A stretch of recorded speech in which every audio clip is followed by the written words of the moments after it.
Private Travis King saga just gets weirder and weirder. Did North Korea finally realize the exact same thing the US military did?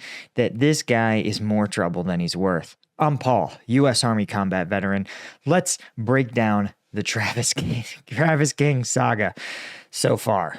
Okay, so let's first, here's the facts. The facts are that old Private Travis King has been repatriated to the United States, or at least to the United States custody. But here's where things are weird. And China was actually the one to facilitate the repatriation of this soldier from North Korean custody to American custody, right? And it sounds like this was unusually smooth, right? Of course, as you guys know, North Korea never turns down an opportunity to humiliate their enemies, the United States. And it seemed initially, with the defection of Travis King, they would have been able to really work the U.S. over. I bet they were really excited. Here you have an African-American soldier defecting to your country. He says, I can't stand the racism in the U.S. military. They're so discriminatory towards me as a black soldier. And North Korea must have gone, oh, yes, this is an area where the U.S. has a real international reputation vulnerability, right? A lot of countries look at the U.S. as grappling with its racial issues, and in classic hypocritical fashion, judge the U.S., right?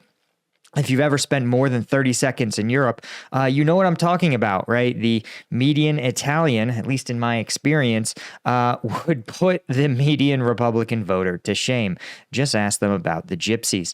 But here's the thing. North Korea actually got their hands on this guy, and probably two things occurred. First, they realized he was probably full of it. Right. Now, I'm not saying he wasn't subject to racial discrimination, right? I wasn't with him every single day of his military service, but it seems like it probably wasn't racism that caused him to assault two South Korean police officers, assault a South Korean patron of a bar, and then, according to at least South Korean police reports, shout F Korea, F South Korea, F the Koreans. And it was also revealed that Travis King actually sent a number of text messages. Let's see if we can find them here. Where he said he's not going to return to post, right? This is the military base in Korea, referred to as a post. I'm not going to return to post or to America, according to the report. Travis King, of course, had a litany of disciplinary and legal issues prior to his run to the border. Right? He failed to report to accountability formation. This is your morning formation, which is considered officially the start of your duty day. Sort of like how a workplace would have a time clock that you punch in. And if you punch in at 7:30 and work starts at 7, you're late. If you punch in at 7:01 and work starts at 7, you're late. Similarly, the military has accountability formations. So he, of course, missed work, without a proper excuse. He refused to return to his post or to America. And of course, fought these Koreans, got charged with assault, actually got a slap on the wrist in the first assault incident. And then in a second assault incident, spent time in Korean prison. And of course, likely the South Korean government, probably, whether King specifically or as a general policy, probably say that, hey, listen, U.S. military, if you have a soldier who commits crimes in our country, get them back to your country. Like, you are guests in Korea at the behest of the Korean government. And if your soldiers don't behave like guests, you need to get them the hell out of here. Don't protect soldiers that harass or assault Korean citizens, right? That's just a bad look. So the U.S. military, so at least South Korea correctly identified that Travis King was both a criminal and needed to get out of their country as fast as possible. The irony is, of course, they got their wish, right? As Travis King was being repatriated, he fled from the airport, missing his flight, and defected to North Korea. Now, here's where things get weird. He spent 71 days in North Korean custody. And in those 71 days, right, North Korea, it seems like they planned to really roll him out as a propaganda machine, right? They would have had him make statements, stating that he, was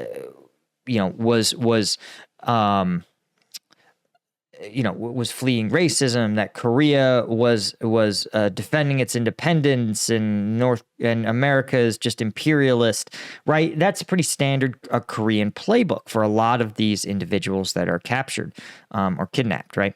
As we saw in the case of the university student, Otto Warmbier, in 2016, he was convicted by North Korean authorities of trying to steal a propaganda poster.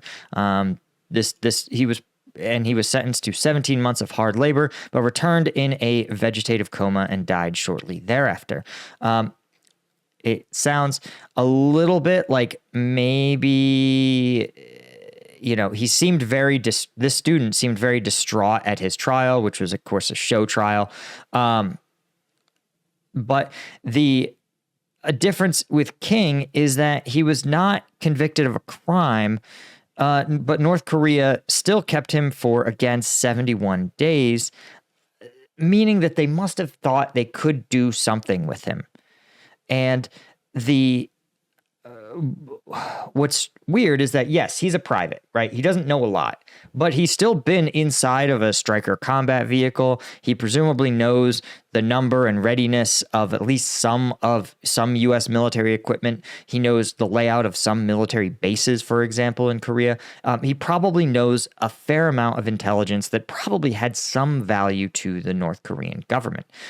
However, the North Koreans weren't able to use him for any major propaganda purposes, which tells me that they realized that he probably himself wasn't any more cooperative to the North Koreans than he was to the South Korean police or to the U.S. military, which is to say, they quickly realized couldn't be relied on to do, well, much of anything of propaganda value, right?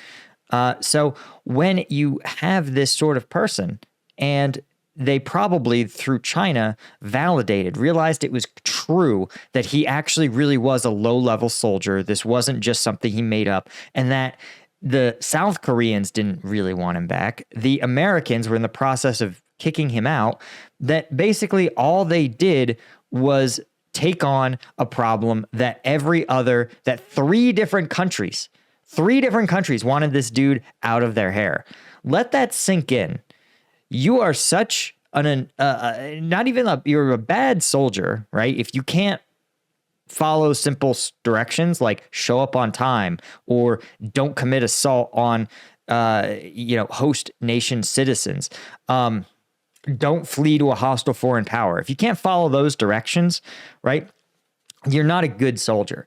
But you're such a bad soldier that no less than 3 countries cannot get rid of you fast enough. And North Korea was just the last to realize that this kid didn't have any information, was never going to be could not be relied on to cooperate for propaganda purposes. And that he was so low value that the U.S. probably made clear that they would not be, for example, lifting sanctions on North Korea to get back this kid. He just wasn't worth it because he defected to them. He made a choice. This isn't like North Korea captured him. This isn't like someone who, committed a minor act of vandalism that in the United States would result in, at most, a fine, but in all likelihood, just a talking to, right? This isn't an accident. This is someone who had, hours and hours and hours to think about whether or not they wanted to defect, right? He was at the airport flying home. Then he chose to leave the airport, could turn around and gone back, get in a taxi, Could have told the taxi to turn around. Got out of the taxi and signed up for a tour group. He could have turned around at that point. Went on the multi-hour tour, any point of which he could have walked over to a U.S. soldier, which are all over the DMZ, and just said, hey, I'm actually a U.S. Army private, and I was supposed to fly out of here, and I left my flight, but I need to get back to post. And the soldiers would have gone, wow, you're a dummy. All right, come with me. Had lots of options and instead at each turn chose to pursue his defection in North Korea. So the U.S. was probably telling North Korea, we won't exchange anything for this guy because he made a choice. He's an adult male. He chose to go to North Korea. We're not going to bail him out. North Korea said, well, we don't want this guy because he's unreliable, uncooperative, and either has told us everything he knows, and the answer is not much, or refuses to tell us anything. And it's not even worth it for us to have this guy like in our detention centers. We just want him gone. And so they said, you know what? China probably sat North Korea down and said, listen, this is a chance for us to just have a nice handshake agreement, right? The U.S. Army is going to deal with him. So what we're going to do is we're all going to have a nice handshake and you're going to be rid of this guy. And, Korea was probably like, all right. What made things even harder for North Korea, right, is North Korea and South Korea are technically in a state of war. So technically, Private King was actually a POW, which can be even more complicated, right? It means that he can't actually be tried and convicted and sentenced because he's a uniformed service member of a country North Korea is at war with. So you can't treat a enemy soldier, right? You can't convict them of existing you can't convict them of existing, of being captured. That's not a crime in war. You can't send them to hard labor. So you see how constrained North Korea was in this option. And so it's almost like King was protected by his own idiocy, by his own impulsiveness, by the fact that he was of such valuelessness to the United States and to South Korea that's what actually kept him safe. If he had value, if he was a sergeant who had served in Iraq or Afghanistan, if he was a intelligence soldier with a high level clearance, if he was just a Cav Scout who wasn't terrible at his job and at being a soldier, the U.S. may have wanted them back. South Korea may have been willing to fight for them back. But the fact that he was so terrible actually protected him. So that's probably the conclusion to draw from this, guys, is that when it comes to the international community, your best bet is to be a good soldier and remain on the side of the United States, your home country. But if you're going to defect, you're better off defecting as a doofus. Like the dumber and more worthless you are, the better off you're probably going to end up. This is a joke, by the way, guys. If you're a high-level officer and you defect in war, generally you are treated much better than a low-level defector, as you can see by the Ukrainian pilot or the Russian pilot who defected to Ukraine with his helicopter. The Ukrainian government paid the dude $500,000. They rolled the guy out on TV. His whole family was gotten out of Russia safely before his defection. So he was treated to a lot of money and celebrity and celebration. But would you want to be a Wagner convict surrendering to Ukrainian forces? No, probably not. Your prize is not being killed. And then you'll be sent back to Russia in a prisoner exchange where you'll be imprisoned. I'm kidding. In this instance, Travis King just became the luckiest dude on God's green earth. But that's not the MO you want. That's not the, you don't want to try to Forrest Gump your way through international relations. Anyway, guys, that's all I had for you. Be sure to hit subscribe. And of course, if you're interested in more about the best national security news, without any of the spin, without any of the hype, I launched a newsletter called The Strategic Sitrep. It's at strategicsitrep.com. And you can sign up for free. It's only once a week. And what we do is we find the most relevant national security news stories that really matter to the geopolitical landscape. So it's not hype, it's not fluff, it's not clickbait. And we tell you not just in plain English, right? No hyperbolic language, exactly what's going on, especially the U.S. intelligence, right? Relationship.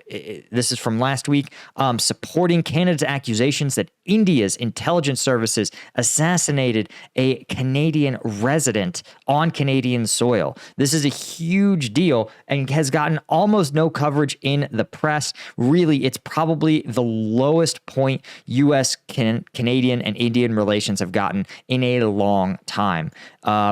And we give you not just the summary, but the so what. So if you want stories like this, go to strategicsitrep.com. Link is in the description. Sign up for free. And just once a week, we'll hit you up in your inbox with the news you need.